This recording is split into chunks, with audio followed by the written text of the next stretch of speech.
Fasten your seatbelts. It's going to be a bumpy night. But tell me, Eddie, is that a rabbit in your pocket or are you just happy to see me? Hello, everyone. Welcome. We are back for another Talk Nerdy, and I'm just gonna like flat out come out and say it, chat. I'm not at all expecting anyone to send $50 super chats, but like for us to take shots.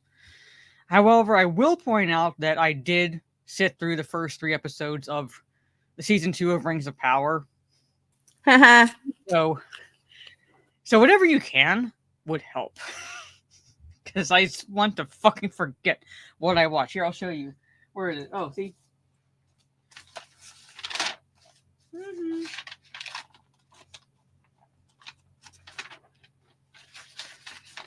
Where are you? I took notes. Notes? You sat through Ring of Power. I sat through The Acolyte. I think we're both miserable in that way. Yep. And I got 5 more weeks to go. But I think at least moving forward, it should not be as bad. Only because it's dropped the first 3 episodes this week. And moving forward, it's just 1 episode a week. So it's I only have 5 more weeks. It's just, I think it's 8 total episodes for the season, the first season. So it's 1 less week I had to suffer. But yeah, but I took notes. If anybody wants me to go over the notes, I will. I wrote here, I show you. Because I told you I wrote down I will commit a felony. Are you reviewing it, Mara? No. You need to review it. Well, let me put it this way. I'm not going to do any spoiler-free videos, but I will do, for next week's episode, a live stream spoiler breakdown review. Because I would not have had time to do a stream breaking down 3 episodes. Because, the 3 episodes this week were, an hour an hour a piece. You need to make Oh my god, I have the hiccups. You need to make spoiler reviews. Well, maybe spoiler. I will like I said, stream spoiler review because I might have some other people on. But I will do spoiler reviews moving forward. I just wouldn't have had time this weekend because of the fact I would be going through 3 fucking hours. Do both. If you're gonna put yourself through torture, make videos. I'm okay. You pimp my kick out to get those subs, and I will. Oh. I'll do a video next week, a spoiler video review next week, and then a live stream breakdown review the next day. But anyway, so I'm going to take a shot because Gravy D sent a super sticker of a lemon with hard eyes, and then he sent, and I will get to the chat in a moment, don't worry, a $45 super chat saying, here's the rest for your shot. Thank you so much, Gravy. So I'm going to take a shot. And like I said, if you all want to hear my notes, I will go into them. But we do have some topics to cover, one of which is Rings of Power. But before I go into what topics we have, Steph, my nerdy home, my partner in crime, the one who's I want to pimp my kick and kick channel out because I told her I would play a certain game if I got so many subs. I forgot what game. Look at her. She's like, it's the delivery service game. Totally rival this delivery service. I was like, don't make me say that the fucking game. Totally reliable delivery service. That's right. Yes. Oh my gosh. I swear. Me and Mara are complete opposites.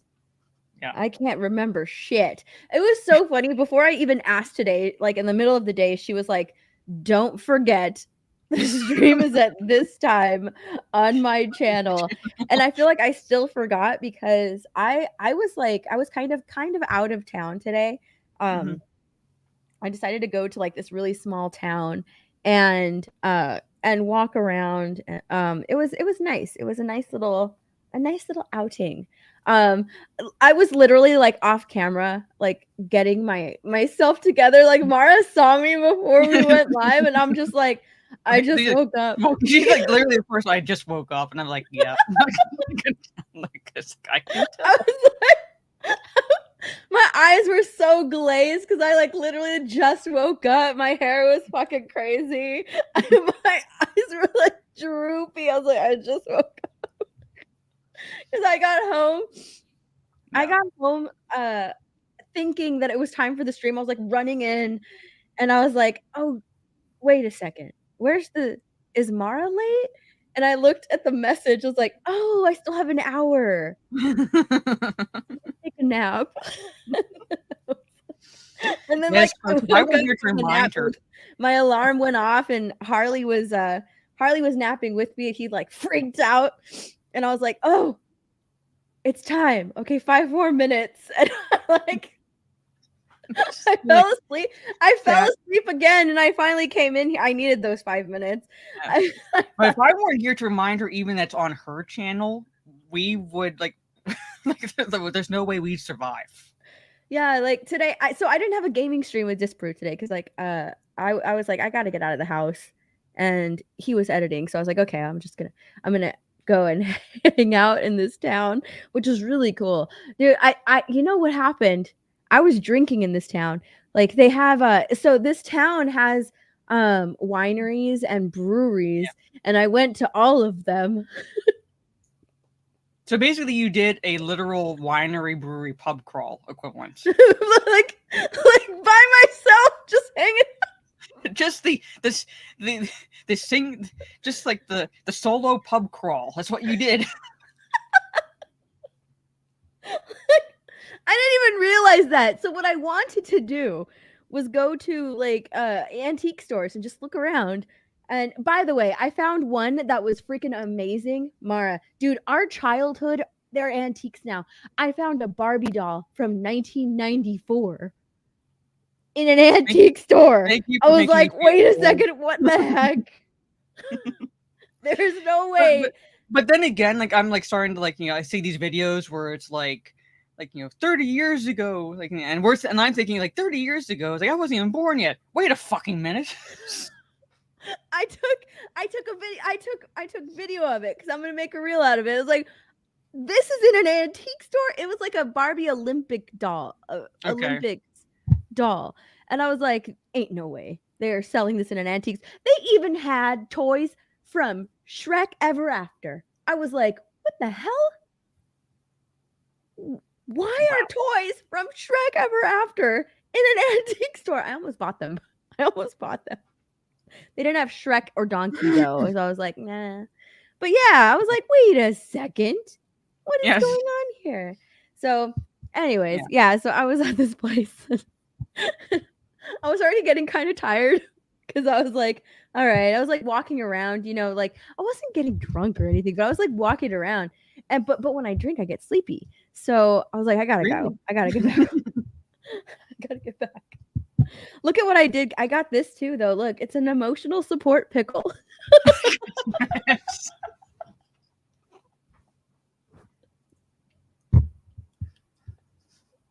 I was like, if I show anybody, I'm gonna show Mara. I know she'll appreciate it.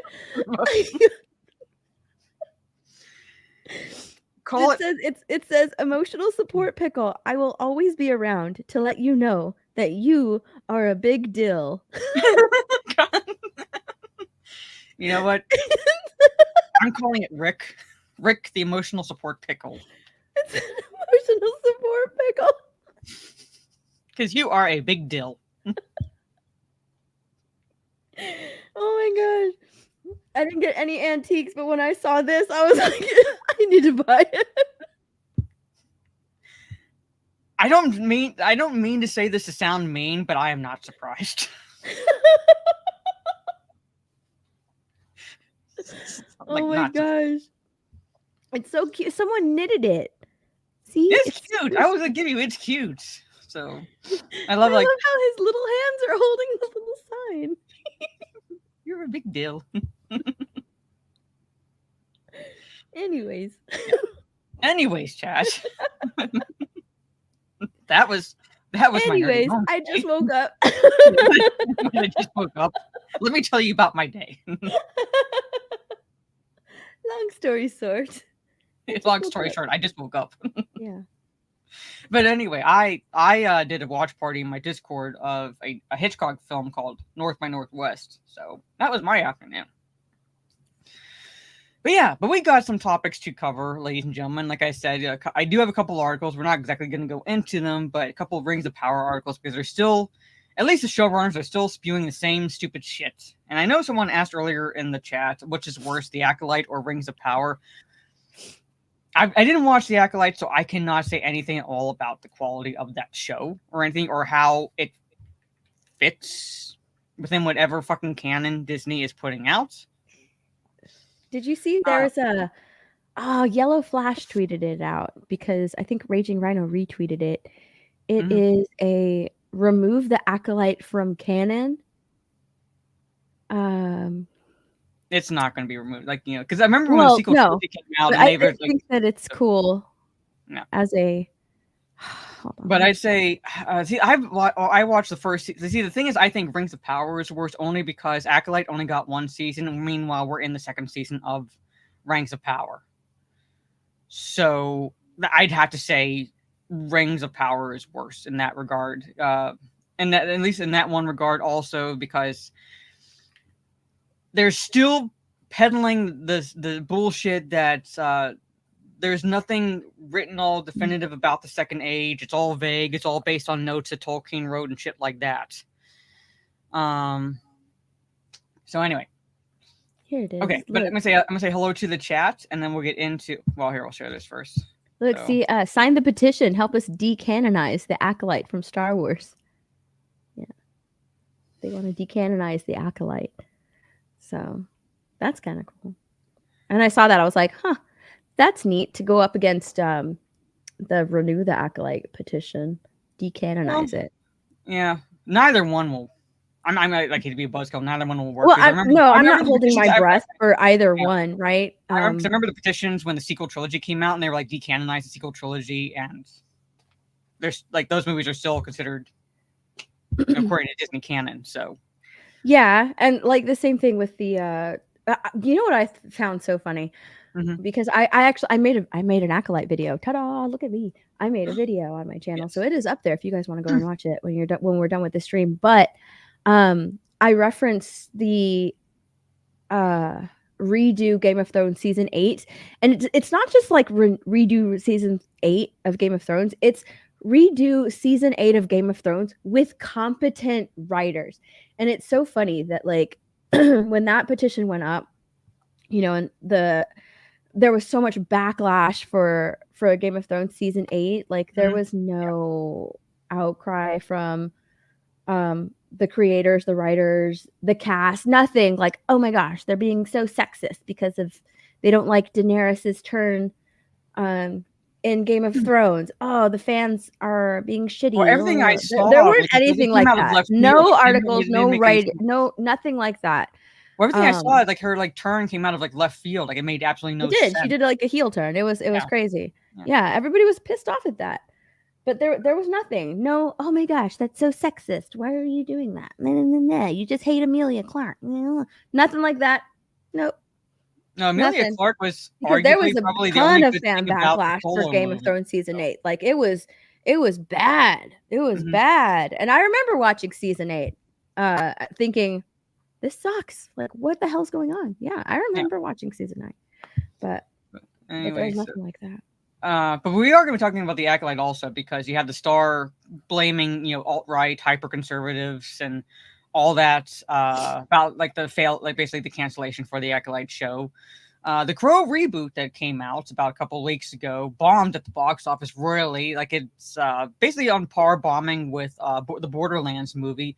And you had the original Crow director actually coming out with a pretty sick burn on the movie. So I want to cover that a little bit. The trailer for the live-action Snow White apparently has hit 1 million dislikes.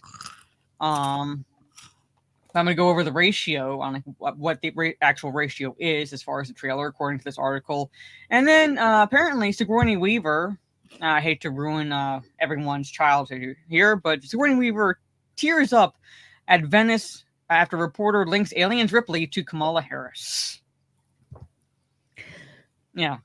So sorry, chat, but kind of have to go over that. But anyway. Did you see the new Alien movie? No, I I've not did. seen it yet. I did. So what did you think of it? I thought it was really good up until the end. It kind of became a different movie Okay. at the end. Like the final act, it became like a different movie. It became like a horror movie. It was really weird. It was really weird. Well, Not technically. I thought it was good. Alien, I was like, first okay, Alien this movie's isn't actually that bad. All right, let's go. It wasn't bad until the end. I was like, what the fuck is happening?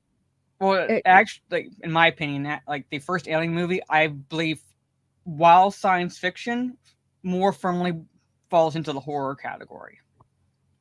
It became a different movie though. Like it was already freaking well. And keep this in mind. I don't have a huge attachment to the Alien franchise, right? I don't remember a lot of it. And I kind of watched a lot of the Alien movies from behind my hands. Okay. So so I don't have a big attachment to that franchise. But I did go and see this and I thought I didn't think it was bad. I thought it was really good. The face huggers were featured very prominently in this movie, and the face huggers were always the thing that like freaked me out. Yes, the aliens, you know, the xenomorphs were the perfect monster and the perfect creature, and they're incredibly dangerous. But the face huggers were always the things that freaked me out, right? And so these were featured in the movie, and a lot of them were in the movie, and it was like the creepiest thing. It added so much suspense and everything. What are they searching? Are they searching the Nostromo? What do you mean? The Nostromo was the name of the vessel, of the original ship, of the original ship that's an Alien. I think there are. I think. Because two things, it doesn't make any sense. One, Nostromo was obliterated in the first movie, and two, there was only one facehugger in the entire movie, and it died. On. So I honestly don't know what ship they're on. I don't know what ship that they're on. So, but it has the they're on a space station. Okay, yeah, they're just on a space station ship. It's like a research laboratory ship, space station place. Well, Trey is saying Nostromo. Oh, Trace. Okay, yeah, then they're on that one. I don't. But they have the same. They have the same. What? It's not an android. Is that what they are? Synths. Huh? Some of synths, like the kind of like that, like they're like. They have the white blood, things like that, like the yeah. Those are synths. Those are synths. Okay, see, that's how unattached I am. I didn't even know what those were called, but it's the same one from the first movie. You're talking about Ash? Yeah. He would have been blown up. He would not have survived. The ship blew up. That's why my point is, like, it makes absolutely no sense for them to find anything. The ship blew up. Like Ellen literally blew up the Nostromo as she was escaping. He's there. He's like torn in half, but he's there. Okay, his head came off in the first movie, and the only other one that was torn in half was Bishop, and he was in Aliens. Okay, whatever. I'm getting confused. Anyway, chat. But I'm gonna say hello to the chat. The reason I bring it up is because hold on, let me find it. I'm gonna find it. But I had no idea. So they had an alien human hybrid at the end. They kind of did the same thing as like Alien 3. No, that would be Alien. Remember we were talking about it?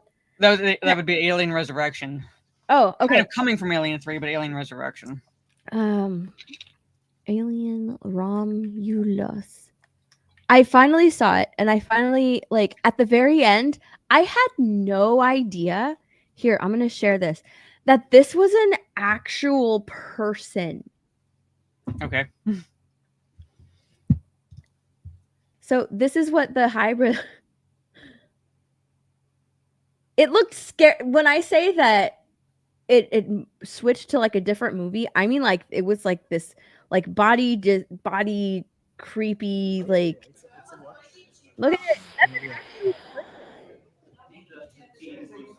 I thought it was like CGI or something. That was an actual person. That's what it freaked me out when I went and saw this movie and we finally saw this character, like he was on his hands and knees.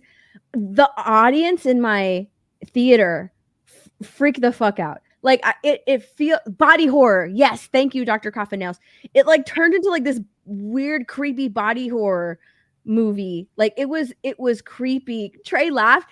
I freaked out. I was like, oh my God. Like I let it out. I was like, oh my God. Like it scared the fuck out of me. And the entire audience that I was with did too. They were like, oh my God. Yeah, it was gross. Like, look at his middle. It was gross.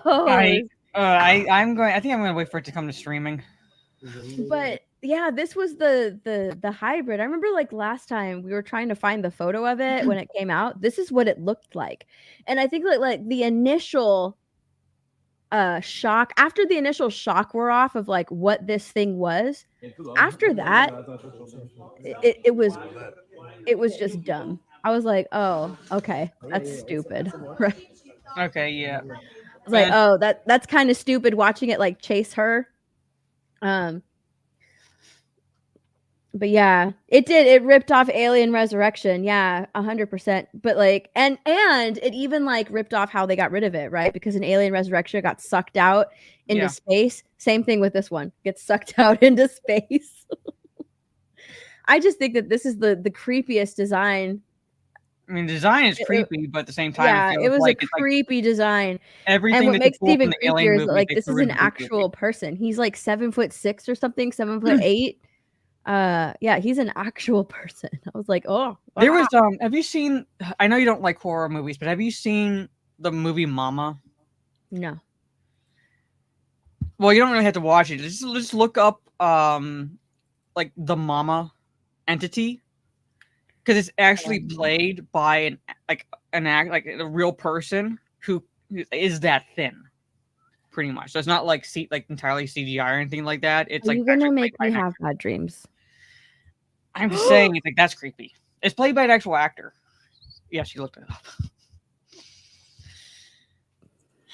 It like actually, I have to laugh at the movie Mama because I went to go see it in theaters with my mom and my sister, and at the end of the movie, my mom was like, "That little kid got to go." Little kid, because like there's like a little girl, there's like two little girl characters, and my mom was like over one of them. You know what it looks like? It looks like the Eddie's. It looks like Eddie's. No, not Eddie. It. Which one's the Jewish boy on It? Stan. Stan. It looks like Stan's like creepy painting. Kind of, yeah. I don't know, like I don't know from the new It movie, not the old one. Yeah. But yeah, it was. I like remember like I watched that movie, then I saw that it was played by an actual actor for that entity. Ugh, I don't like it. But hello, chat. Let me like catch up with everything, and then we'll go over to the topics. I see Trey is ready for the cringe. Yeah. Cronroy with the Pyroflex says, I did sail the high seas for rings of power. Gravy D says, hi ho. And yes, I dual stream on Kick and Twitch. So, but I'm pipping my Kick out because if I reach, well, someone gifted me 10 subs last stream I did. So I get 40 more. I will reinstall and stream Golem.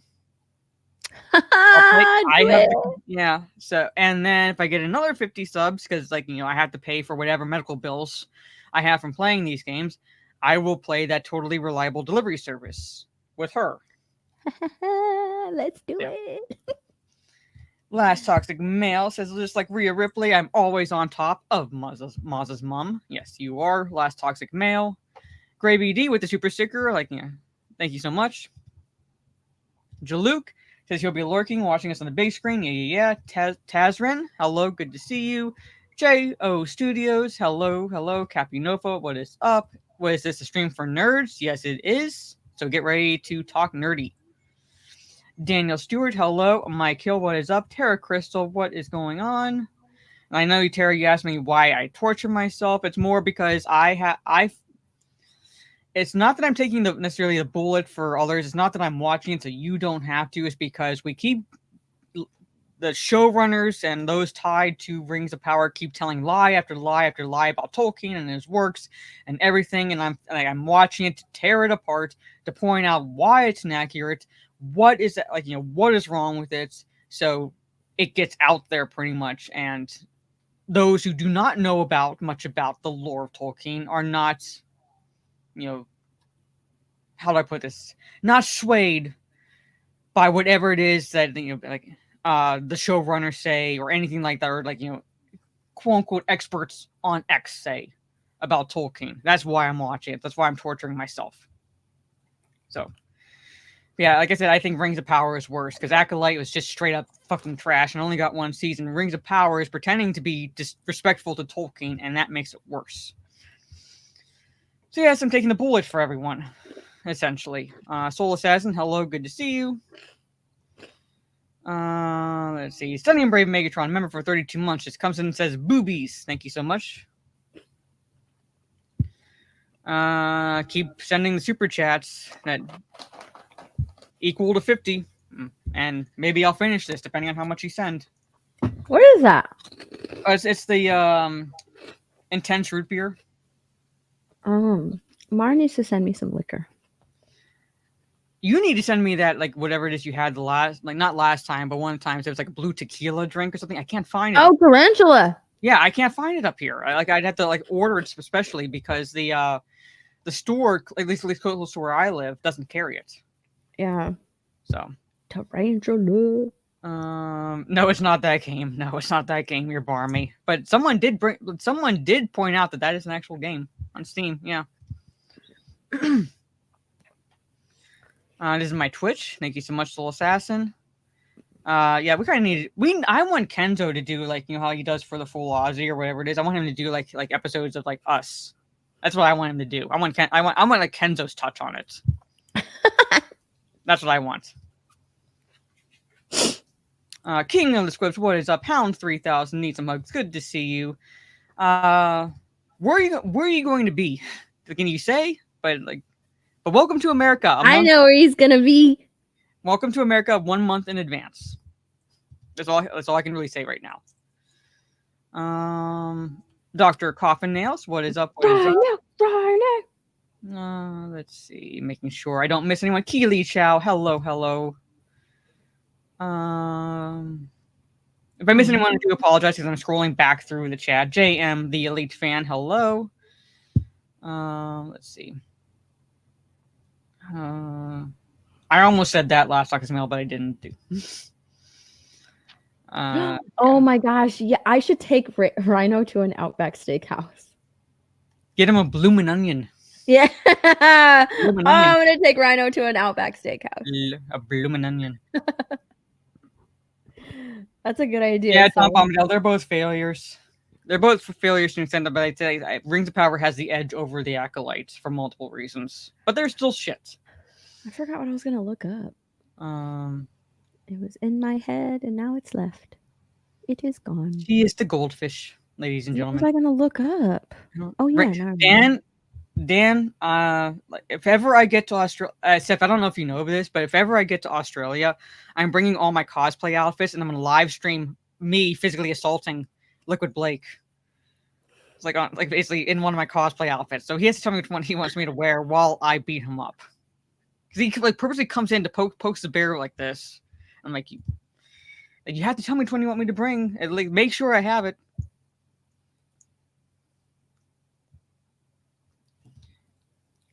Rhino does hate the chat. Well, Rhino might be working because it's Monday for them right now. So, Zakarot, hello. Yeah, people didn't like that Arya killed the Night King. I don't know the books. I don't know who actually did it. But yeah, they don't like that she did it in season 8. Hello, gaming. What is up? The premise undoes everything Ripley did in Alien. Oh, god damn. Let's see. Space elevator. Mara, can you pull up this account? I'm gonna put it in the private chat. Yeah, put it in the private chat, and then once I go through, make sure I don't miss anyone. And so get some else returned. There's a reason I can't see it. Okay. But Psychotic Mongoose, hello, and thank you for gifting a membership to yourself, or no, it's gifted by Psychotic. Retro Collective was gifted a membership by Psychotic Mongoose. Thank you so much. Because I've seen like people actually gift memberships to them, like somehow, and the membership gifts it back to them. So it's like it's weird. And Liquid Blake, you need to tell me. And to answer your question, gaming, yeah, 100 subs total. And I'll play both those games. I'll not only play both those games, I will stream both those games. The Golem game and the Totally Reliable Delivery Service.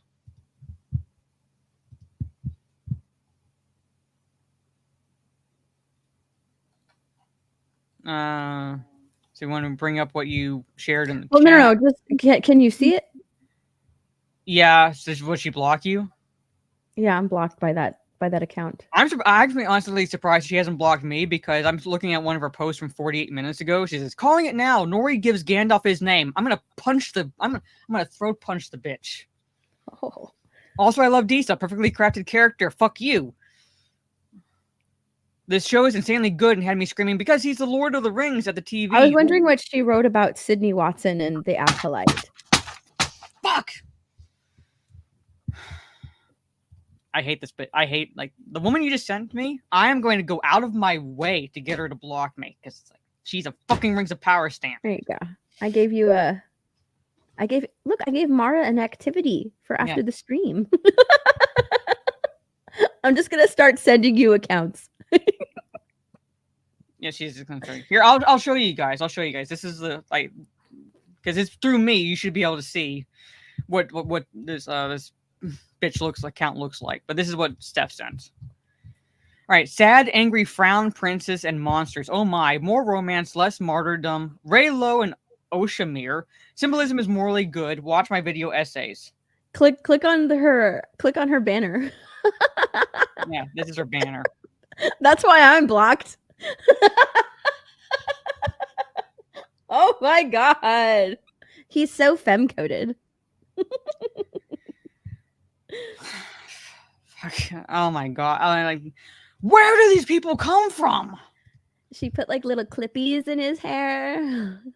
Stars. Oh, is she a creator?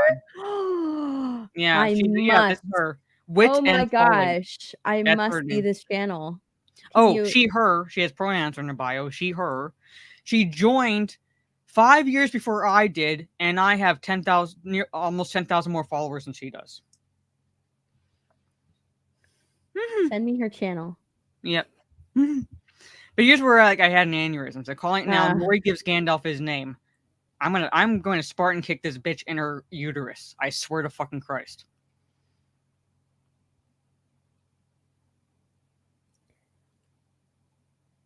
What is her point here? Okay, this person tweets, people don't care if Tolkien confirmed orc families. They're disturbed by a perceived humanization of the other who deserves disgust and death only, a concept that resonates with their socio-political lens, which could manifest unpunished if only left untouched in a fictional universe. And she's like, cough the Acolyte, cough the Sith. What the hell is she talking about? She equating the Acolyte and the Sith to orcs? Or the othering? What the fuck is she like responding to? Oh, renew the Acolyte. She's all about renewing the Acolyte. Save the Acolyte. Acolyte Season 2. She wants more shirtless Manny Jacinto. There it is. What did she write there? This is so gross and just pick me levels of internalized misogyny. If you're making this type of content as a white woman, I genuinely hope you wake up one day realizing that you're actively contributing to a culture that wants you to shut up and make babies. Fucking bleak. Ah, okay. All right. So she has that white guilt. She's got that white guilt. She has that white guilt. Sydney Watson isn't bowing down like she is. She got that white guilt. So yep. She got that white she has that white guilt, and we have internalized misogyny, and we're too stupid to realize that, apparently. So if we don't wake up, we might not ever find out that we're just here to make fucking babies. Let me see her I'm gonna put her.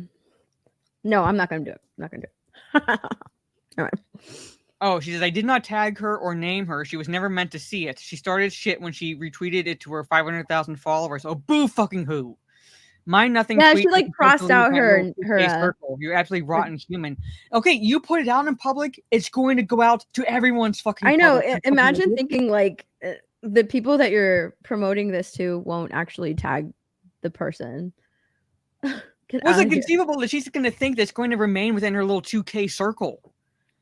Like, Yeah. I've put out tweets and I've had like people dogpile on me, like, you know, Marvel stands and shit like that I Well- know that aren't in my circle, but they still find my tweets. No, 'Cause it's yeah, true. exactly. And here's the thing, which is really funny because this is how like the algorithm works, right? Because a lot of my acolyte tweets and Snow White tweets have gone viral, like really viral. So now in my regular what do you call it? In my regular like homepage where I see everybody's tweets, I see a ton of like Rachel Zegler simps and the acolyte simps tweets, right? So like if they're constantly just tweeting about the acolyte, they're going to see both. They're going to see like pro acolyte and anti acolyte tweets. And like that goes for everybody. And so like someone tagged Sydney because they saw that. Mm-hmm. Yeah. Like to be so naive, right? To think like that someone who tweets constantly about the acolyte and think that like, oh, don't worry, it's just going to be my 2,000 followers. No, that's not how it works, sweetheart. You're an idiot. No, it's like I tweet about Rings of Power. It's like it would be stupid of me to think that it's just going to be within my circle of like however many followers I have. It's not. And I've been blocked by people I've never interacted with because they've probably seen my tweets or what have you, or been pointed to my tweets and not liked what I had to say about Rings of Power or anything like that and blocked me. It's literally the points on here. It's called World Wide Web for a reason. If you only wanted your own followers to see your tweets, you make your account private. That's how you fucking do it. You make your account private, and that way only your followers, those you approve as your followers, will fucking see your tweets. Protect your if that's all she cares about, all she wants is an echo chamber. That's all she has to do. But she's stupid. She's a dumb fucking blonde. So Sydney Watson put out a great video. I watched it last night, I think. Was it last night or this morning? I can't remember. But I watched Sydney Watson's video. She put out that video, This Is How Star Wars Dies. It's a great video. I watched it. It's very lengthy. And it goes into like a lot of detail. But now, because she put that out, right, now a lot of the Star Wars fans, which is ironic, but let me tell you, right, a lot of the Star Wars fans are calling her pick me. They're like, oh my gosh, it's the age of insufferable pick me fans, which is hilarious. Okay. It is so fucking hilarious because these women literally like look at her banner. Her banner is fucking Manny Jacinto. They want Manny Jacinto to pick them, right? These are the same people that call Pedro Pascal daddy. Okay, like simp for Pedro Pascal. Yeah. Oh my gosh, notice me, daddy. No, they're literally pick-me's. They live a pick-me existence, but they're calling other girls who can think for themselves and don't really like any of the surface level shit. They want good writing. They call them pick-me's. Yeah. I just think it's hilarious. I think it's fucking hilarious that like this person who has Manny Jacinto femme-coded in her banner on Twitter, like living an existence of oh my gosh, I just want Manny Jacinto to pick me, notice me, please. Oh my gosh, I love him so much. Yeah, fictional character. Yeah, a fictional character, or the actual actor. And yeah. Oh my gosh, he's such an unk. He's oh, daddy, he's a daddy. Oh, get the fuck out of here. Like, oh my gosh, notice me. Like, no. For them to be like, ugh, this one tweet right here. It's the age of insufferable Star Wars pick me fans. Yes. 100%, but that's you. Yeah. Okay, that is you. This is just mind-boggling. This woman, and the fact that it's like, I hate these people for making me sound like I'm an old prude. Like you're fucking old enough to know better. Like seriously, this is something like shit that like teenagers do. This is something like, you know, like the ones like, you know, haven't like, you know, fully grasped the concept of like, you know, intellect do. And she's 33. According to her bio, she's 33 years old. That lady, I'm gonna call her lady now. She's a woman. Yeah, she's a woman. She's old enough to She's fucking know 33, better. and She's that's her 33. banner. That's her banner. She's 33. She's old enough to fucking know better. She's old. She's supposed to be mature because women, like females, are supposed to mature faster than males, and she's acting like a fucking teenager. Oh my god. Wow. I don't know what it is, Jam, but here it is.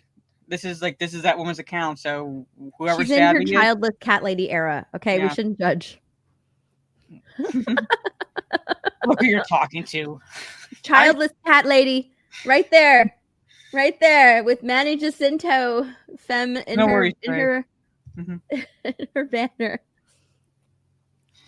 Destiny says Star Wars needs to go back to focusing on heroic arcs and fights, lots of fights, pew pew pew fights, Hummer cutter fights, ship fights. Leave the sending a message crap out of it. See, the thing is, like,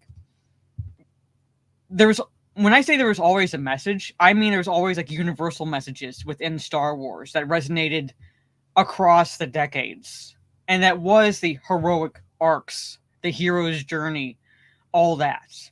It resonated over nearly 50 decades, 5 decades, nearly 50 years.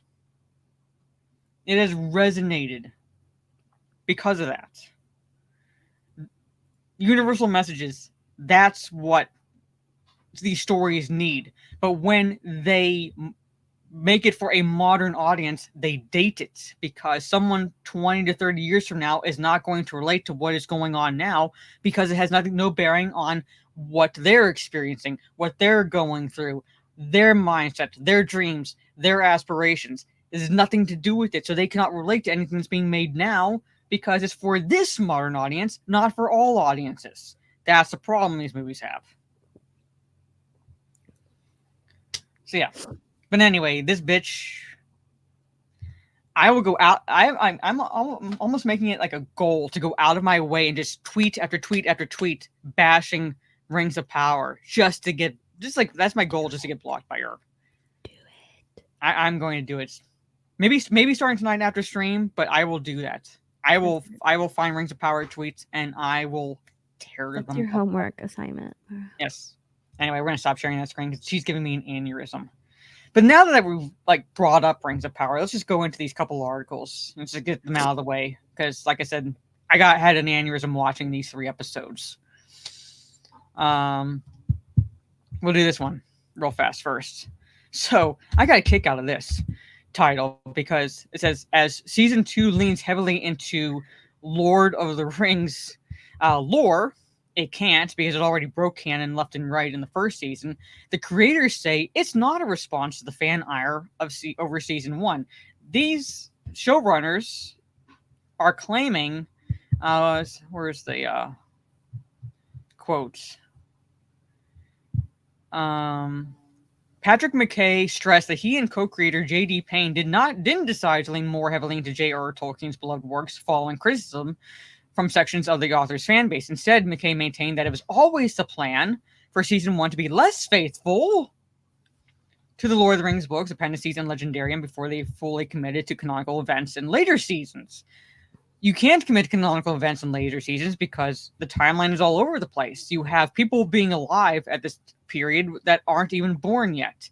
You have the 3 Elven rings being created before the 16 rings of power for the men and the dwarves being created. You're doing my boy Celebrimbor dirty by having him openly defy and lie to Gil-galad, being swayed by, now they dropped the name Anatar, by Anatar, and turning Celebrimbor pretty much into a prideful teenager. The stranger is going to be revealed to be Gandalf. No fucking shit. We called it in season 1 because you're dropping these clues left and right. You have the Dark Wizard, another fucking wizard that's somehow on Middle Earth already, dropping the word Ishtar. The Istari were the 5 wizards that didn't come to Middle Earth until 1,000 years into the 3rd fucking age. So they're claiming that this is not in response to the backlash for season 1. That's what they're claiming. Mike Hill for $10. Thank you so much. What did they do to poor Sauron? Made him run off like a coward and turned him into black goo. They're trying to humanize Sauron. Sauron is a spirit. He's a Maiar. He's not even human. They're trying to humanize him. Seth, you'll get a kick out of this. Somehow, they have him die at the beginning of season 2, and come back as like black goo, almost like a symbiote. Oh my gosh. Yeah, that's what he looked like. And he had to kill a woman to regain human form. That's how it worked, apparently. Yeah, wrap your head around that. Like he couldn't regain. He's a spirit, but somehow is he a woman? Yeah, he killed a woman. Did he have to kill a woman and attach to her corpse? No, he just had to kill a human to kind of I guess. Does he absorb their humanness? Absorb the humanness or something like that, and that's. So is he a woman now? He's a woman? No, he's a man still. I'm not saying it doesn't make any sense. Maybe he's non-binary now. Yeah, he's trans. Non-binary. So, but he looks like Hellbrand again, basically. So it's kind of like the beginning of season 2 shows like Hellbrand's journey to up to when we see him in season 1 on the raft, basically. So it's like, he died, because I remember he died. Yeah. Mm-hmm. And he didn't fully completely die. You're talking about Hellbrand. I'm trying to wrap my mind around it. So he died, but not completely, like Voldemort, right? Maybe he had a Horcrux somewhere. Please don't say that. This is where I say. Did he attach himself onto goo? This is where, okay, if you're talking about Lord of the Rings, like actual Lord of the Rings, okay, this is where J.K. Rowling kind of ripped off from Lord of the Rings, okay. Sauron his physical form died in Lord of the Rings, but because he put his malice and soul into the one ring of power, he was still alive. Yeah, basically. That's how he was in Lord of the Rings, but he could. How did it go this time? Did he put his soul in the goo? I don't know how this works. It's not like his blood turned into goo or something like that, because he was stabbed in the back. Basically, he's going to be Adar, the human-looking orc, or elf-looking orc, I should say, stabbed Sauron in the back with the pointy ends of the crown. Because Sauron is trying to solidify his rule over Middle-earth, over the orcs of Middle-earth, pretty much, because Morgoth is gone. All right, so basically Sauron's is basically taking over. And then Adar stabs him in the back with the pointy end of the crown. Mm-hmm. And as Sauron is lying there bleeding in his Anatar form, the orcs stab him repeatedly. All right, until it basically they stop, and then he basically yells and explodes, causing the land to freeze over where they are. His body disappears, but kind of like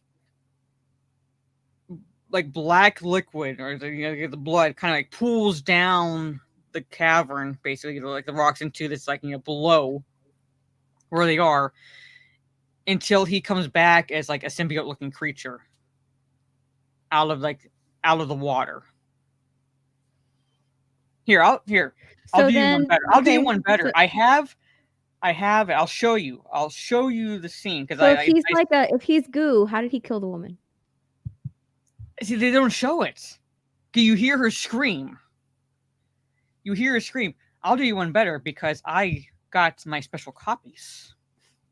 Did he go inside her, in her ear?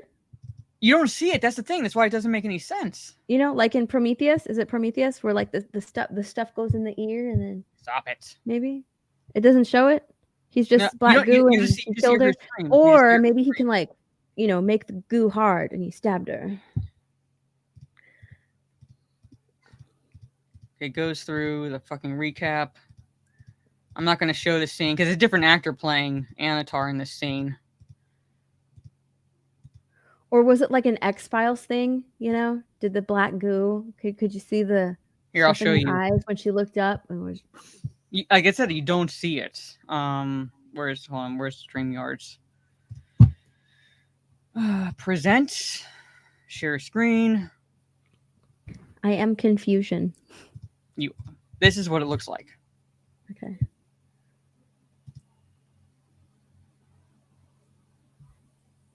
When he comes out. All right. And this is the woman. Uh-huh. Oh my gosh, does he attach himself to the horse like in Venom? No, the horse gets away. Oh. So I'm trying to like take it back a little bit. So when you see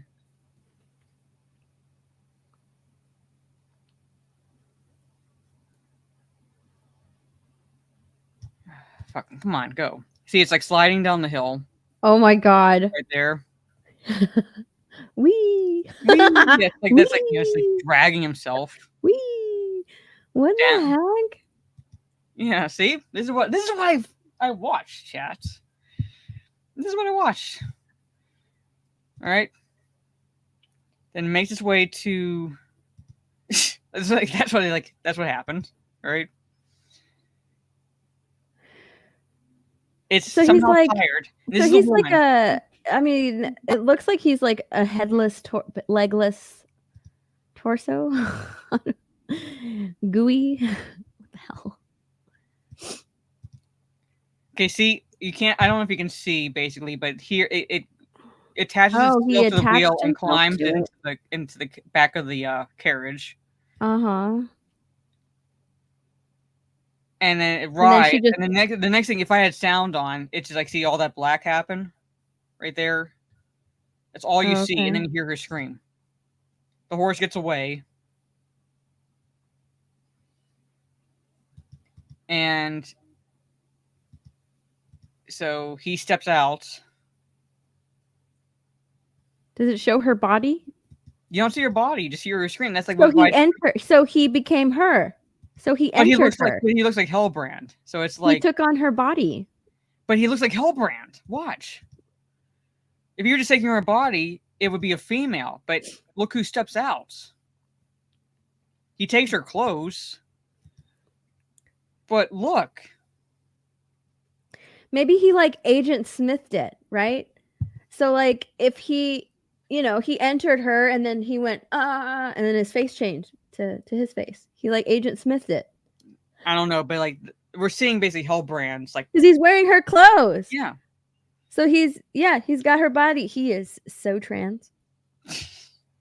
But that's like how the first episode starts. The pronouns are they, them from now on. His pronouns are Dark Lord. Yeah, but that's what we saw. That's what I got to watch, chat. That's what I got to watch. I'm telling you, he Agent Smithed it. That's what happened.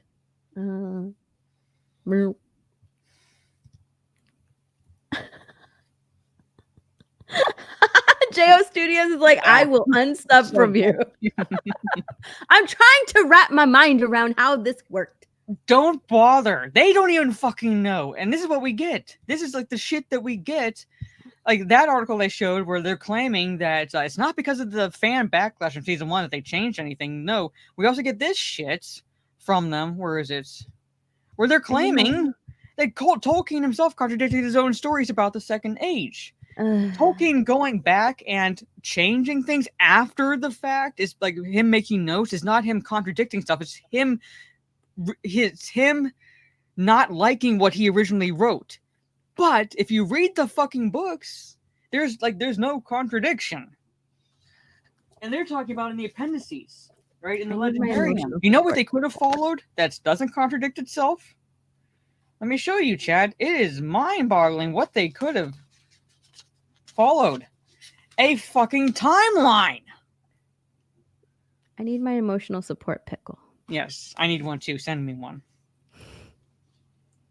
Literally, a timeline in the appendices for the Second Age that they do have the rights to, they could have followed. They also have an Appendix A, because they have rights to the appendices. Basically, the Kings of the Mark, the first line, the names, second line, all these names that they could use. One of the dependencies also goes into Durin's folk, the dwarves. Right here, Durin's folk.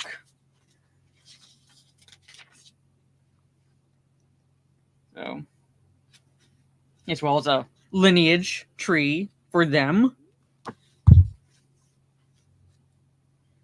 The Tale of Years, there's the timeline.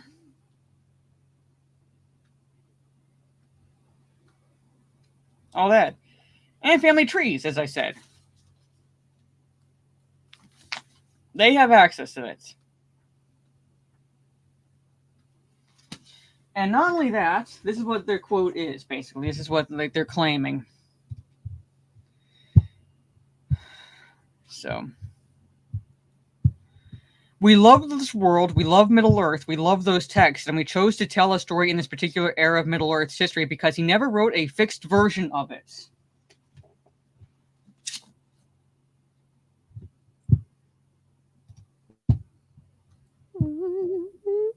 Never wrote a fixed version of it, chat.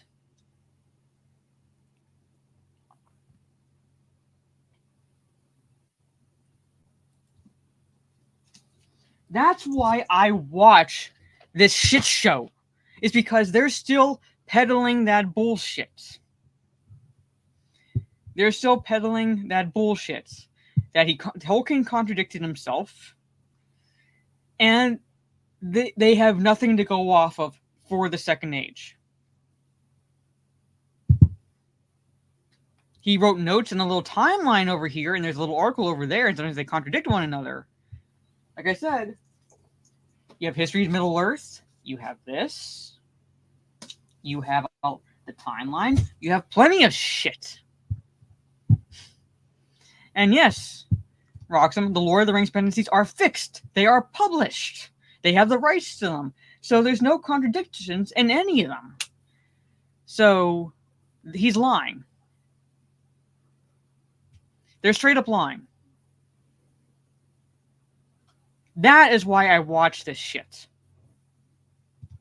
That is why I watch this shit. Because they are still lying, and there's still people that are too stupid to do research for themselves and believe this shit, or they're willing to peddle that lie because they don't fucking care. You wanna peddle the lie. There you go.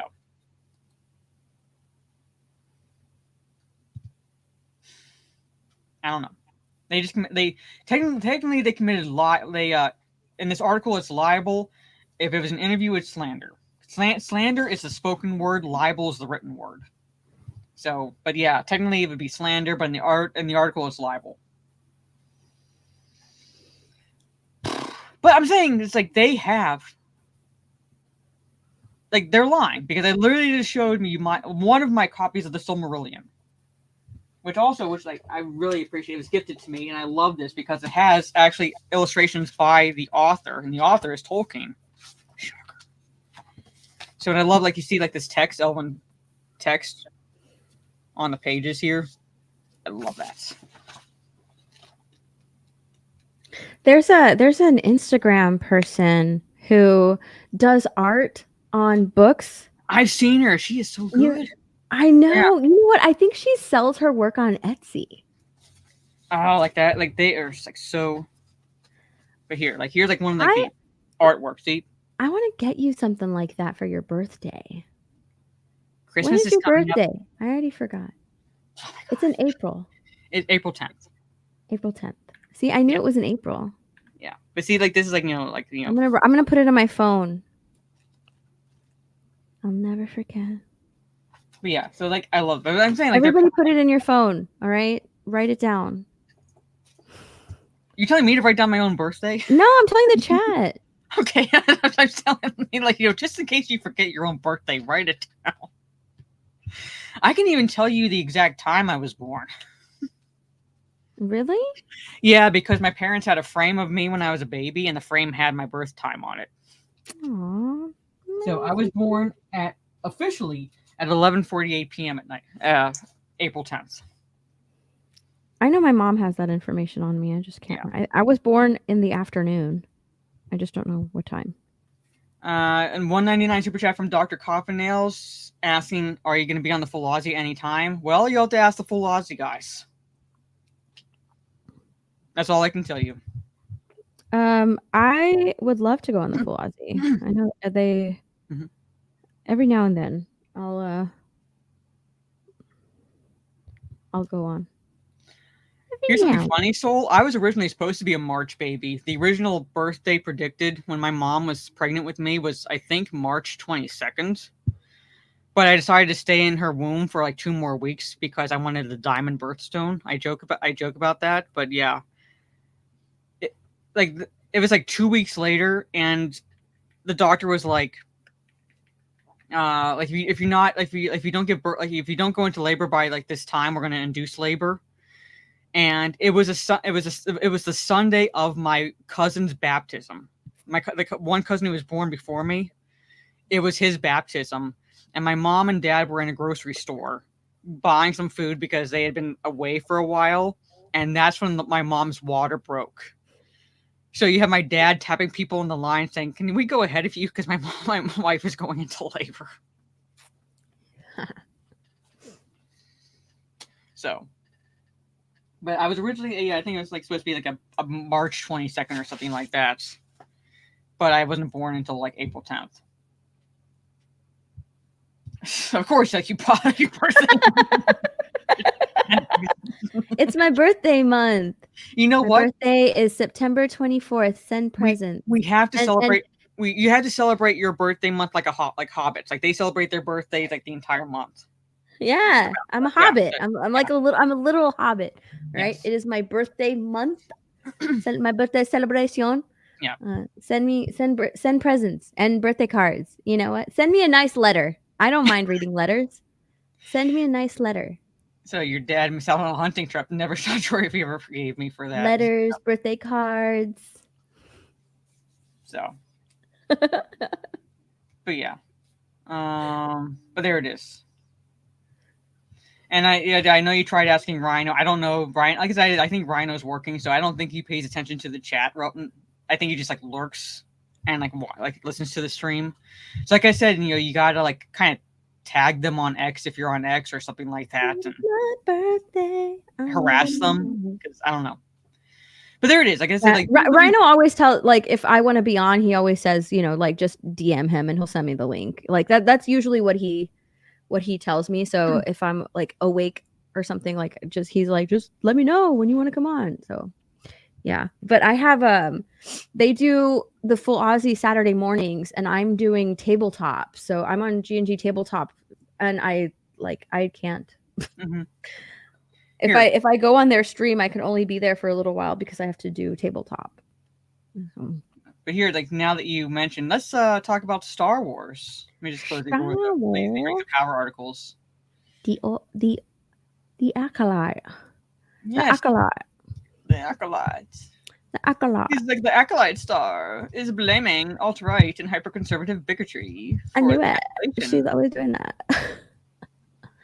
Look, I made a video on this, okay? And I'm gonna talk like her. No, I'm just kidding. I won't do that. Look, she said a lot in her 8.5, almost 8.5 video.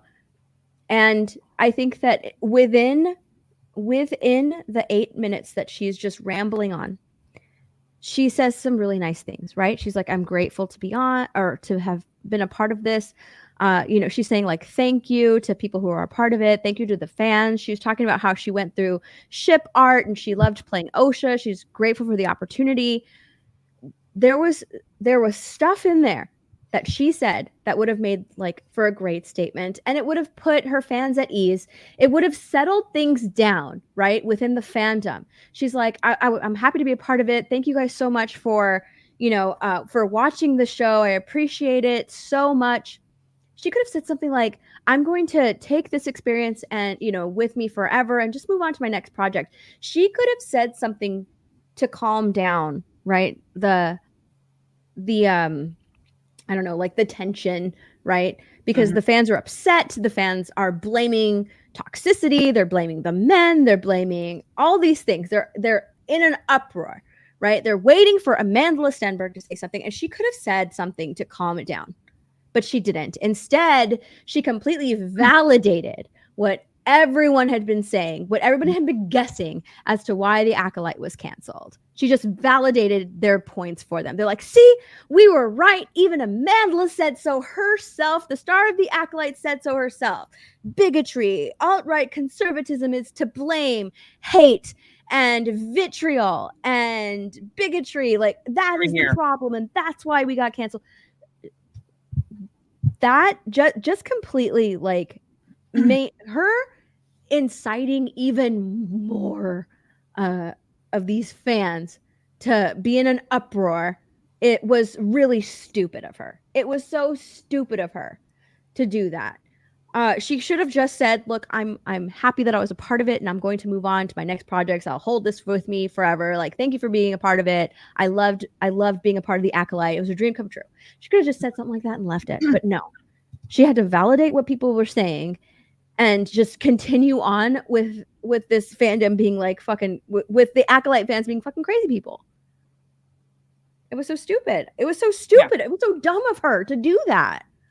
Well, Hollywood has never had been a bastion of intellect. At least not recently. Because now it's basically like Hollywood.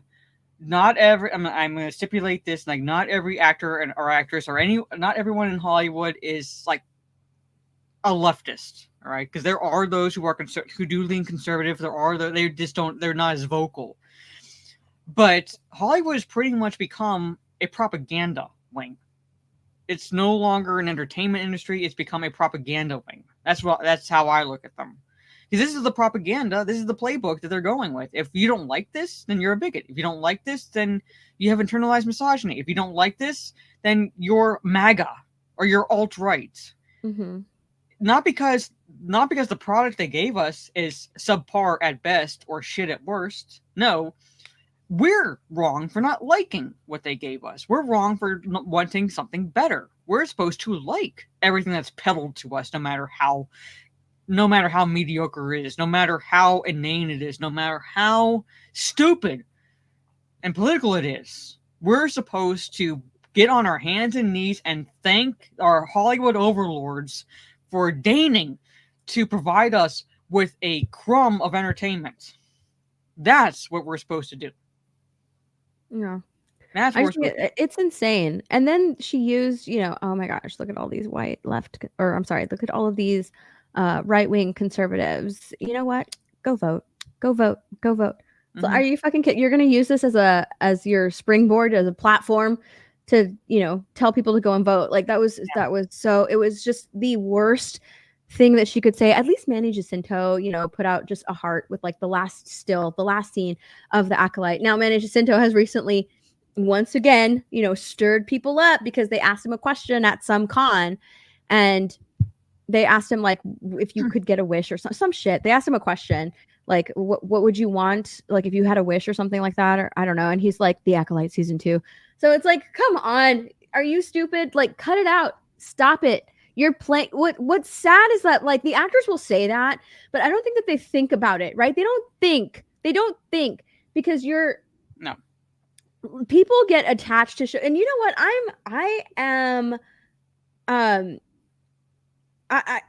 I've done this before too. Like I will get attached to a show, and then it ends, and like it's not coming back, right? The show is not coming back. And if the actor like Manny Jacinto, he's like, I want Acolyte season 2. You're playing with fans' feelings because the show, it's not renewed. It was canceled. Like, what the hell? What are you doing? Why are you playing with your fans' feelings? Like, just say thank you, say it was a great experience, and move on. Because when you're giving these people hope that's not going to come, right? You're just playing with these people's feelings because they got so emotionally invested, so emotionally attached to these characters because they don't live their own lives, right? They have to project themselves onto these characters and make it their whole identity. Yeah. And you're playing with their feelings. Like you are playing with their feelings when you say things like this. Yeah. And it's stupid. It's so dumb for them to do that. And like there was a show on Netflix that I can't remember what it was called.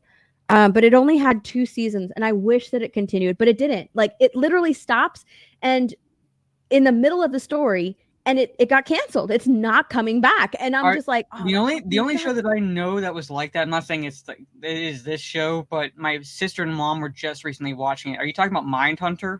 Mindhunter. That was only 2 seasons, and the thing is, like, it was like a budget dispute or something like that. Yeah, and, Mindhunter was a great show. I wish it continued, and it didn't. It stopped in the middle of the story. Nothing gets resolved. There's still a bunch of open-ended questions. It just stops. It stops. And I'm like, that sucks. I wish it was there. I wish they continued. I was like Googling like why it got canceled. Is it coming back? Because I was invested in the show. The show was so good. All right. I wasn't emotionally invested, but like I liked the show enough that I wish it continued, but it didn't. And so I'm like, well, that fucking sucks. It's not coming back. And you know what? I moved on, right? I moved on with my life. These people will not move on. No. They won't move on with their lives because they're emotionally invested. It is their whole identity to the point where they make the banner on their YouTube. One of these characters, or not YouTube, Twitter, like this character, this is their whole identity. This is their world, and they need it back, right? Mm-hmm. And like you're playing with these people's feelings, and it's so ridiculous that Amanda did this. It's so freaking ridiculous because she's not calming anything down. If she had just said, like, I can't remember what she said, but it was like towards the end of her long ass speech, she was just like, I'm grateful to be a part of this, and I've poured over fan art and ship art, and it warms my heart. It fills my heart with joy.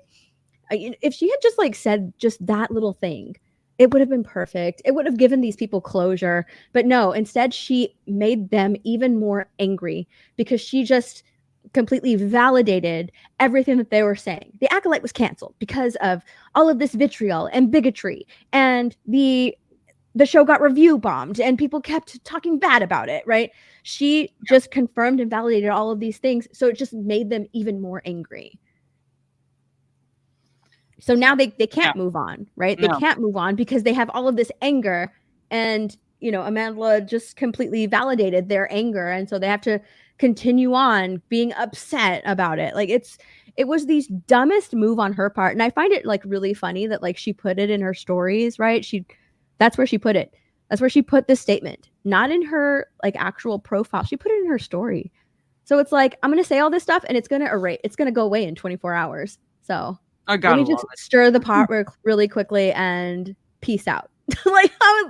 Like, what the fuck? I'm honestly not surprised. Like that is pretty much a coward's approach. Like she's not going to leave it up to back up her words. It's going to disappear, and she's going to stir the pot. She's a shit stirrer. She's going to stir it up and just walk away and just watch everything burn around what she just said. And it's not going to affect her because she doesn't care. She doesn't care. I don't think she really honestly cares about what's going on. She just wants to get it all stirred up. Yeah, I thought it was amazing viewing numbers according to Disney. Yeah. According to some articles, the Rings of Power is doing so well because we can always trust Rotten Tomatoes audience scores on their site. We can always trust critics. Yeah, but there it is. So, you know what? I was checked out of Star Wars, but they're just pulling me back in, pretty much, pulling me back in, and I can't believe that am I talking about this shit? Well, yeah, Daniel, that's a problem with basing a show more around representation and not good storytelling. Because the actual Star Wars universe is incredibly diverse because these people seem to fucking forget the whole concept of alien races.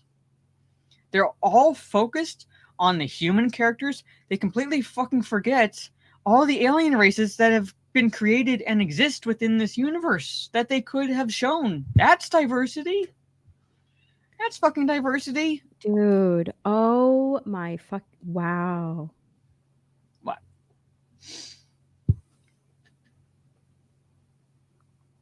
So. Hold on, I need to pull this up. Okay. When did he put this out? He put it out today. No, 2 days ago. I'm like, that's literally what I am. I'm like Michael Corleone. They keep pulling me back in. Every time I think I'm out there, pull me back in. Let me pull this up. What the heck? I should say Corleone. I don't know why I said Corleone. Corleone.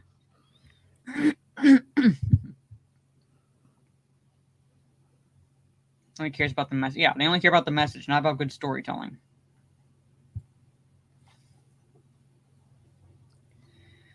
Maybe for future 1s and 2s. I'm sharing it. Yeah. Ahmed Best.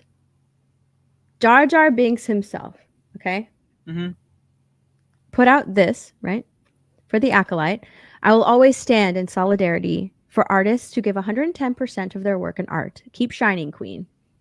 All right, there you go. He just made, right? Shout out to Amandla. Yeah. Perfect. I cringe at him calling her queen, but that's basically how you handle it. Hold on. I'm not done. Okay. Because in his next post, shout out to these two gentlemen, Mark Hamill and Frank Oz. Through all the hate and vitriol I received during the prequels, these two privately and publicly had my back. They always spoke up and spoke out. Mark was the first to call me Star Wars family. I've always followed their example. Thank you both for being the role models for everything that is right about Star Wars. So whatever vitriol he backlash he got was mainly from the media. Here's the thing, that you're absolutely 100% right? It was from the media. And yeah. He used to confirm that. He used to say it's from the media, right? But here he does not say that it's from the media. And no. I have seen tweet after tweet after tweet saying, all of these actors didn't deserve the hate and vitriol that they received. His picture has been on there on almost every single one, along with Amandla Stenberg, along with John Boyega, along with the girl that played in Kenobi, in the Kenobi series. I can't remember her name. Hey, hold on, John Boyega. People wanted spin character. Yeah, they're including John Boyega in that. Along with what's Daisy Ridley. Who else is in the photo? They're calling out, right, the toxic fandoms. Reva, yes, thank you. The girl that played Reva. They're calling out the toxic fandom. This, because he does not specifically say that it was the media. The people who are up in arms right now are going to assume that he is talking about the toxic fandom, when in the past he has said multiple times that it was the fucking media. He got it from the media. And all of this stuff right now, during the prequels and stuff, social media wasn't really fucking around. No. It just wasn't around. People couldn't voice people couldn't put out their opinions as easily as they do now. At best, we had forums. That's it. At best, we had platforms. Just forums. That's that's the only way we could express ourselves. We didn't have Twitter. We didn't have Instagram. We didn't have, MySpace wasn't even a thing yet when the prequels came out. So at best, like I said, if we found forums to talk about, any of this shit, that's how we would do it. And it would only go so far as people who were on those forums. That's it. It wasn't worldwide like the social media is now. And look at the comment. Who's the first to comment? Christina Ariel. Because of course it is. Of course it's Christina Ariel. You are giving flowers, but you deserve your own. I can't put into words how much your support meant to me when I needed it, right? Because she also said, oh my gosh, I'm getting so much fan backlash. And it wasn't because she was, it wasn't because she was Black. It was because she said a lot of racist things in the past. That's what people were finding on her. But she said, "Oh, they're just picking on me because I'm black." She's like, "Your support meant to me when I needed it. Your heart shines, my friend, and I'm so thankful for you." What? Excuse me, I'm getting upset. Oh my god. Yeah. Oh. Yeah. Shit. Wow. Because he didn't distinguish.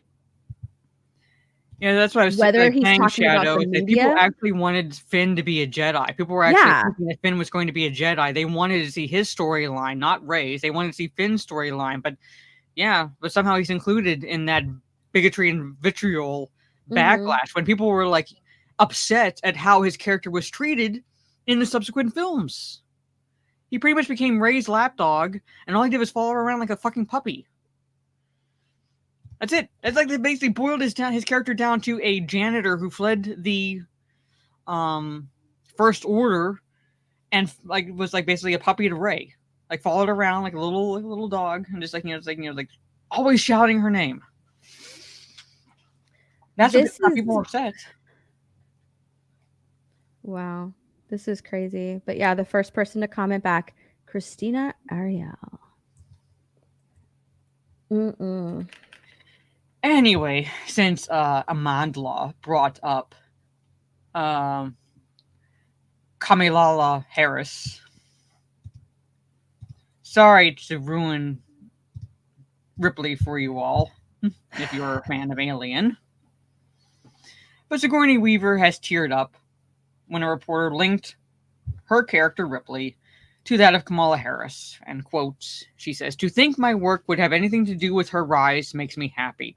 The only thing to ever have any part in Kamala Harris's rise is the stock people have in knee pads. Because that's how she started her rise, on her knees." Yeah, Disney removed Finn from posters in China.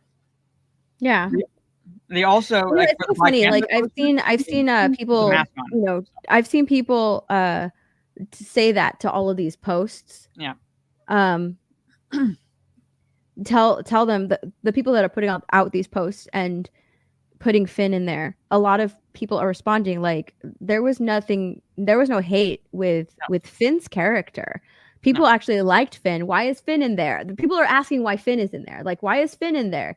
The only people that badmouth, or not badmouth, but the only people that did anything to Finn was Disney. Like, Disney was the one who did it. Disney shrunk Finn on the poster. Like, why is Finn on here? The fans loved Finn. And the replies to that, like, oh, they shrunk him on the poster. And they're like, why do you think they did that? Why do you think? Because of the racism in America. And they're like, this is literally China. And they're like, oh my gosh, the fact that you guys think that like racism is real in China is hilarious. They don't want to believe that. They don't want to believe that that's why he was shrunk on the poster. No, he was. People are telling them like they literally changed the story because of Chinese audiences. Like, and they're not believing it. They're like, no way they did that. No. They have blinders on. Like, no, I don't want to hear it. No. It's ridiculous. You read I hate reading comments, but I love it too because it puts me in their mind, right? It puts me in the mind of these people. It doesn't matter how much logic you throw at them. They don't want to hear it. They will pivot and shift and tell you something else. They will not hear it. They won't hear it. No, they refuse. They refuse.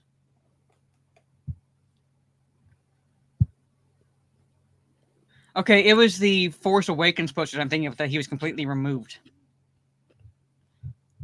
Like he was like, I'll show you guys, because he was shrunk on the Last Jedi posters, but here's a comparison with the Force Awakens poster. That's what I'm thinking of, where he was completely removed for stop sharing the screen, like for the for the Chinese posters. See right here? See on the right, that's the American one. That's or the Western one. And here, gone. Yeah. Or he's like shrunk, like entirely shrunk down, like you would miss him. Black Panther, Chinese poster pretty much was like they basically shrunk him down and like he's like in the background. You would miss him if you weren't looking. The Black Panther posters, the Western ones had like you see his face, T'Challa's face, the actor's face, and in the Chinese ones they put the mask on for the Chinese audiences. Hey, Sergeant. Good to see you. But yeah, I'm saying like if you weren't like actually looking for him, like you would like he like blends into that like pretty much blends into that background. That's like what they did to him. And people thought that it was going to be Finn trained, but like Finn would also be trained by Luke because fucking Jar Jar Abrams and the stupid mystery boxes. But what Abrams set up in Force Awakens was the potential of Finn having connection to the Force. Because when he looked up at the sky, it seemed like he was hearing the screams, even though there's no possible way he could be hearing the screams of what was happening. Or something like that. People thought, oh, like he's probably like, he probably has Force powers he doesn't even like realize.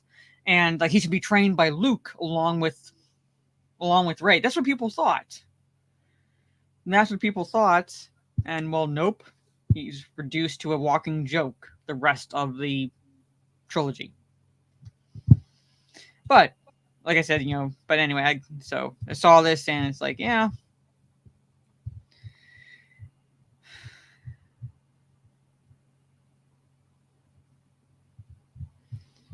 So I have a question for you, Steph.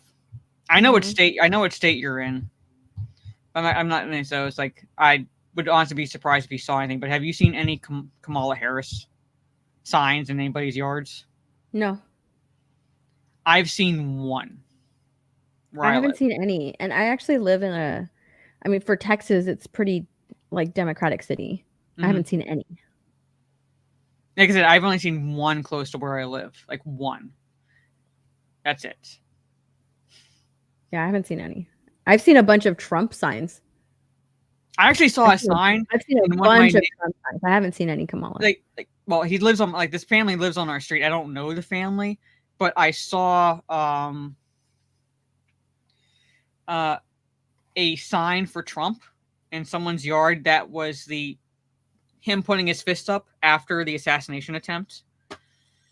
That was like the one of the signs they had in their yard for Trump 2024. And then I've seen people have like big fucking flags hanging off their homes or whatever for like Trump 2024. I've seen signs that say I've seen bumper stickers that say even my dog hates Biden, which tells me that they wouldn't vote for Kamala. I've seen a sign that says my dog is smarter than Biden.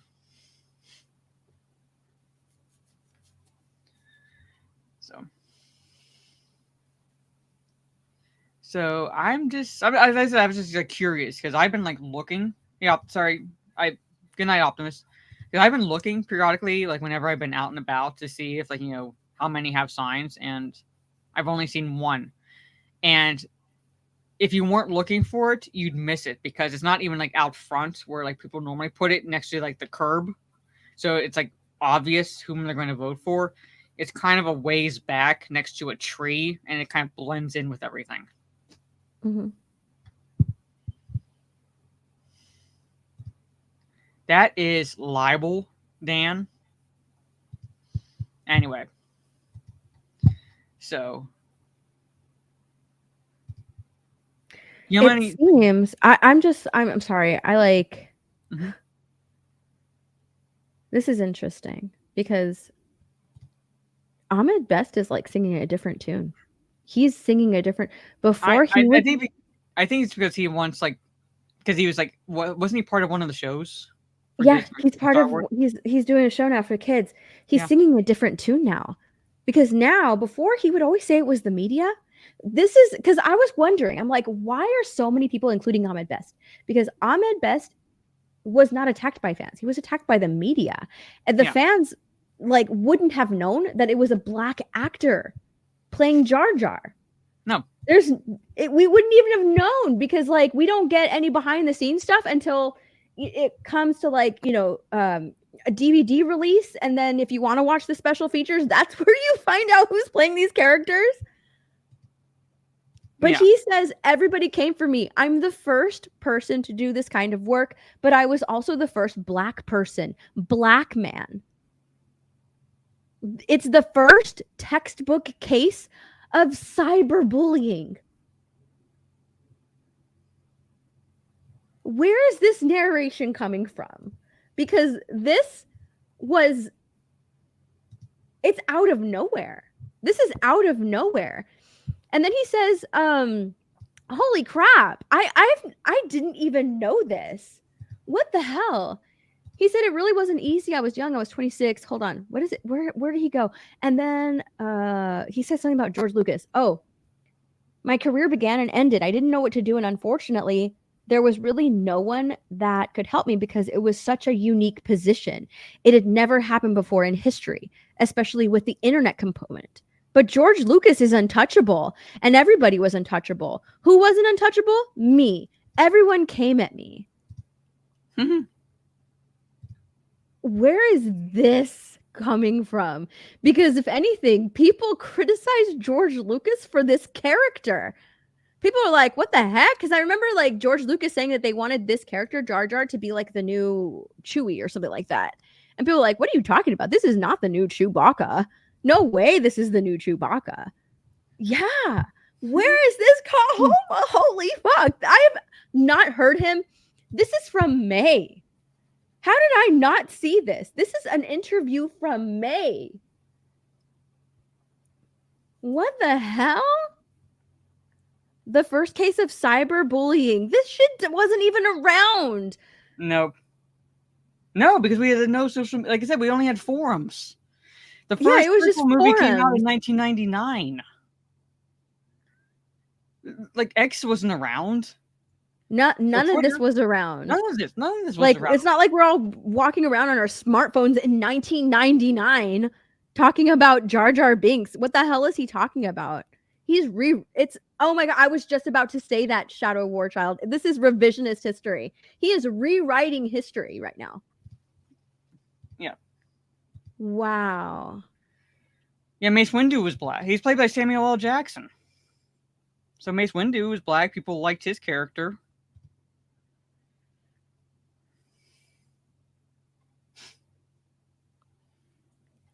I mean, there's plenty of diversity in the prequels. And like you said, like, you know, if we would not have known like who the actor was if the media hadn't been like pumping out article after article after article about like how bad his character was and like attacking the actor. Like they were the ones going after the actor. We were the ones going, we just don't like the character. We had nothing against the actor. It's the same with Jake Lloyd. Like the whole revisionist history about how he was like bullied by Star Wars fans, and we're like, no, he was bullied in school.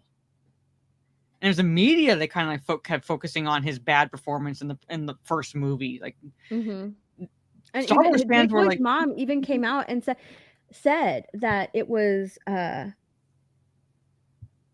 even said that it was the media, and said that like he was bullied at school because he was in a Star Wars film. Like,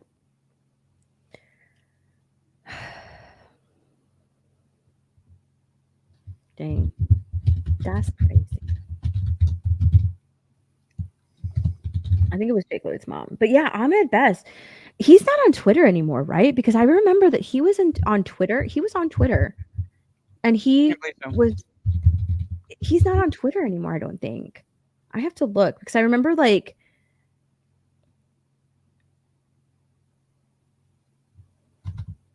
oh my gosh, where is it? I remember like there was a tweet that I put out for Ahmed Best, and I got really excited because he liked it. And it was a video that Ryan did talking about Ahmed Best. Oh my god, what video was it? I don't know.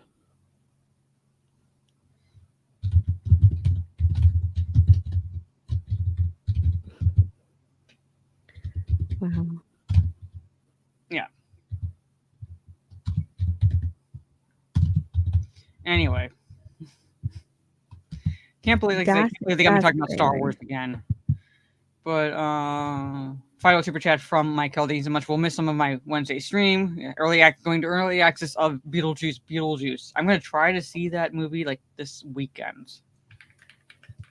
I won't be able to do an early access of anything. Yeah, the media did coin, I believe, Mannequin Skywalker. They're the ones who coined that term. So it's like, again, it was the press. They were the ones like who was like they were the worst offenders when it came to this. But here, Steph, you'll get a kick out of this. The Snow White trailer has hit 1 million dislikes on YouTube. Oh yeah. The ratio is, to make matters worse, only 80,000 actually liked it. So 1 million dislikes to 80,000 likes on YouTube.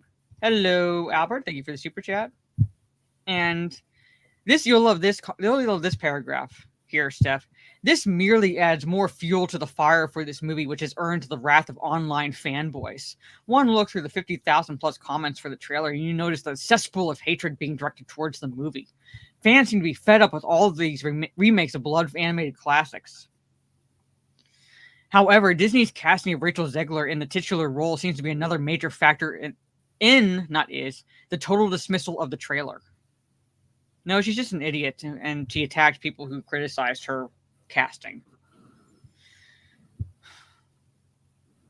She called, where is it? She called the first animated classic weird. She described Prince Charming as a stalker. Did she actually fucking remember the fairy tale? Last year, she also referred to her upcoming remake as the PC Snow White. You all see the trailer, chat? He's going to bomb worse than Borderlands. Well, they're saying here that according to Forbes, Disney spent $209 billion to produce the upcoming live-action Snow White. A few months later, the Daily Mail reported the actual figure to be $330 million.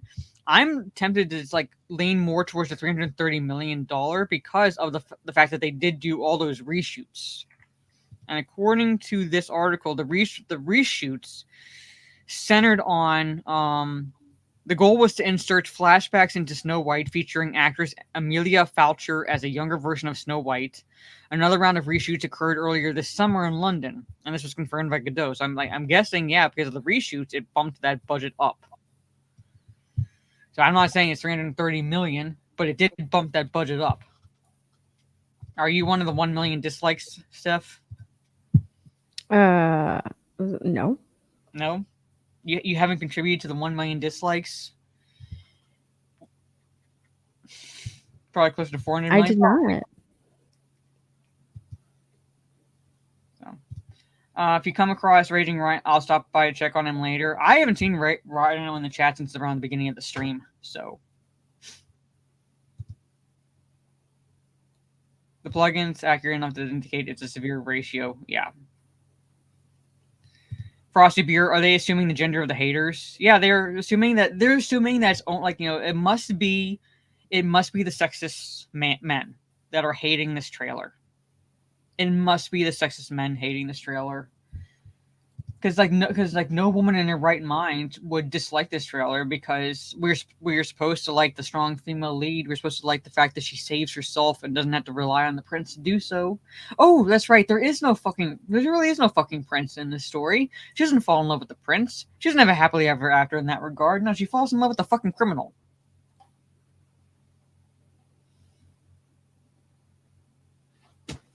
Go fucking figure, chat. Go fucking figure.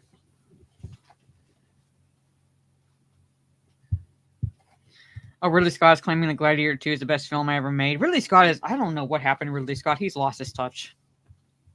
He has lost his touch. But yeah. So we'll see if that number keeps climbing. But according to that article, it's hit 1 million dislikes. So... Steph, have you seen the original The Crow at all? Okay, that's your homework assignment at some point. You need to watch the original The Crow. I don't want to. It's a good movie. Rest in peace, Brandon. Anyway, but the original director, all right, was like kind of came out with a little bit of a sick burn against the reboots. All right, because I think Ernie Hudson, he was one of them. Like the actress who played the girl in the original movie came out and said this reboot looks like it has no heart. It looks like it's what are they doing? Like it doesn't the storytelling choices don't make any sense. The director came out and said this. All right, I love this. I thought the remake was a cynical cash grab. Not much cash to grab, it seems, because of how the Crow reboot bombed at the box office. Yeah, pretty much. And the fact is, they basically make both Eric and why am I blanking on his girlfriend's name? Fuck. They make them both drug addicts in this movie. And basically, the girlfriend's past is catching up to her, which is why all this shit goes down. That's what they're doing in the reboot, basically. So Eric is not he's not a musician. Shelley, thank you, Shelley. Yes, that's her name, basically. So Eric and Shelley. All right. Now, in the original, Eric is a musician, or he has a band, and Shelley, she's all about trying to better the living conditions where they are, because basically the criminals pretty much own the city. So she's kind of in a way standing up to them by putting out petitions and flyers and things like that. She's not backing down. They're also kind of the second, kind of second family to this little girl, because the little girl's mother's a drug addict. So that's the reason why it makes no sense for Eric and Shelley to be drug addicts, because they're supposed to be the opposites of what's going on in the city. They're supposed to be what you're supposed to be trying to live life as, not what they're doing. But they make them drug addicts, and the whole thing boils down to the shit starts because Shelley's life catches up to her. Her past catches up to her, and Eric has to save her. She dies, but Eric has to save her soul or save her from whatever. So he has to basically take on the power, the powers to do so. What I'm saying is those are the characters that they're portraying, basically. But yeah, it's Stan and Wilma. That's so fucking stupid. But that's the characters they're supposed to be portraying, and they're the complete opposites of what they're supposed to be like. Albert says Truth is Gal should be Snow White, and either Linda Carter, Monica Bellucci, or Cat. Gal would be too old for Snow White. She's prettier than Rachel Zegler, but Gal Gadot is too old for Snow White. You need someone that is closer to in her 20s, because Snow White herself is supposed to be 15, 16 years old. So she's supposed to be really young in the fairy tale. But Gal is prettier than Rachel Zegler.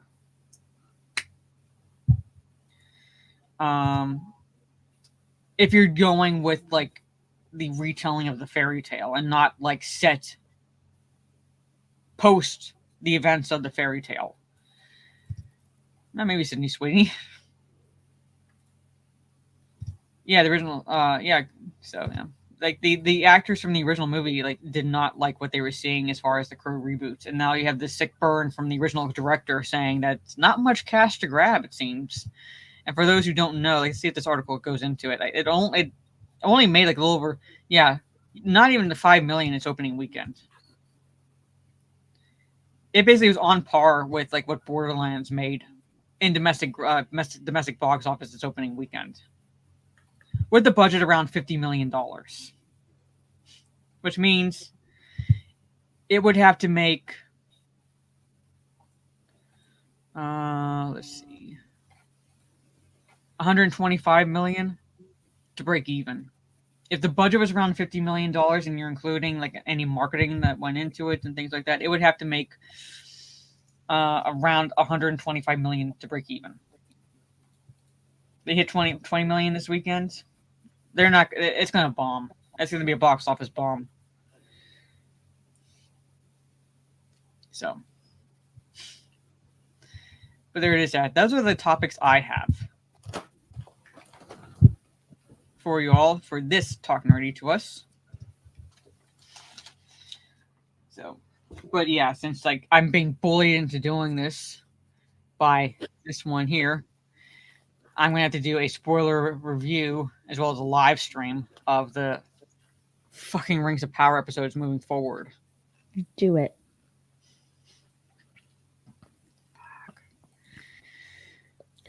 Do it.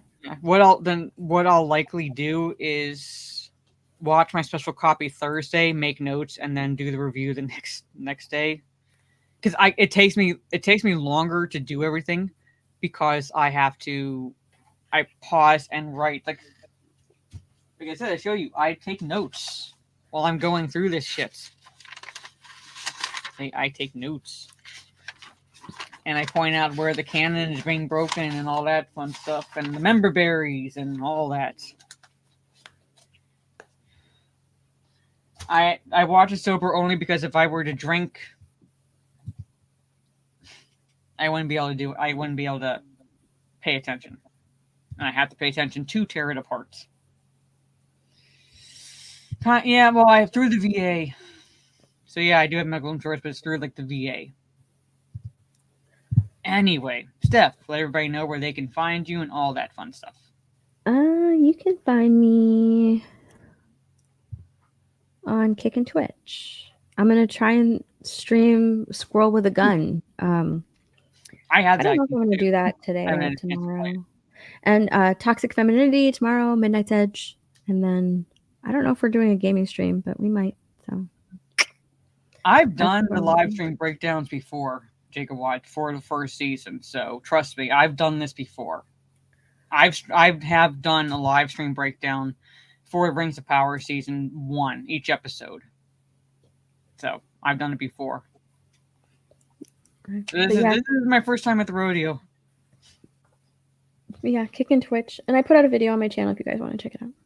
Okay. Well, you can find me on my Kick and Twitch as well. YouTube, I do like Wednesday streams, covering weird news for ones and two streams where we talk about the first and second movie of a franchise or whatever. And this month, since we're now officially in September, we'll be discussing the original first 2 X-Men movies, X-Men and X2, X-Men United. And for the singles that I do with Orange Chat, we're talking the Wolverine and Logan. And yeah, top 10 streams each one, like Wednesday. Yeah, I did. This whole session, I did. So, what was I going to say? But yeah, like, those ones on my YouTube channel, this channel here. And then, like I said, I dual stream on Kick and Twitch. If I get 50 subs, as I said, on my Kick, then I'll stream Gollum. I'll reinstall it and stream Gollum again. And if I get another 50, then I will play totally reliable delivery service. Hey. With her. But like I said, if I'm going to have an aneurysm, I want money to buy alcohol. With me. Yes. Did you miss my opinion on if you're talking about Galadriel? That's not Galadriel. I fucking hate how she's portrayed, and I feel like the gist of this scene is going to be we should have listened to her.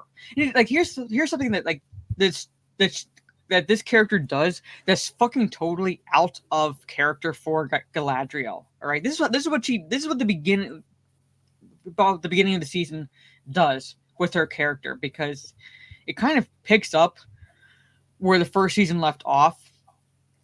But you see, no, I'm not. Fuck that shit. It's not gonna happen. Fuck it. Like she's and Elrond are riding their horses, they're going fast, and she's yelling Elrond. She's like going after him, and apparently Elrond has taken the 3 rings from Eregion to Lindon, to show Gil-galad, because the season 1 ends with Galadriel telling them not to treat with Hellbrand, not to trust Hellbrand, all right, not to work with him. But she never fucking tells them it's Sauron. She's forced by Gil-galad to reveal Hellbrand's true identity.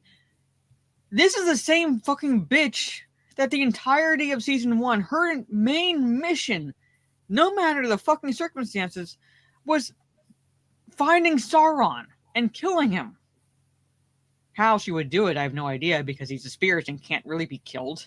You know, like, I mean, it's like can't, like, you know, at least not how she would have done it, because it's not Galadriel. All right, like there's no way she would have been able to do it the way she is. But she had to be forced to fucking tell the truth. She had to be ordered to tell the truth. Good night, mister. So they have, like, there's a rift between the two, which makes no sense because Galadriel is Elrond's mother-in-law. She becomes his mother-in-law because Elrond marries Galadriel's daughter. She was missing, by the way. She's missing. I don't know where she is. She's supposed to be alive at this point. Elrond married, like, so basically Arwen is Galadriel's granddaughter. You're telling me that she would have had to be ordered to reveal the fact that Sauron is back in Middle Earth? Yeah, he jumped like the fugitive, but anyway. But yeah, I'll be reviewing that shit because the 4th episode drops this week. And we'll see what more lore breaking they do. But anyway, chat. Thank you all for hanging with us. Talk Nerdy to Us will be on Steph's channel next week, 8:30 p.m.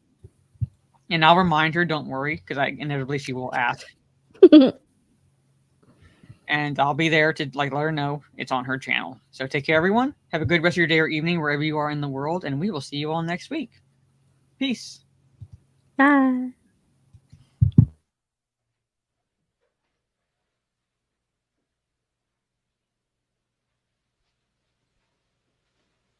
You're still here? It's over. Go home.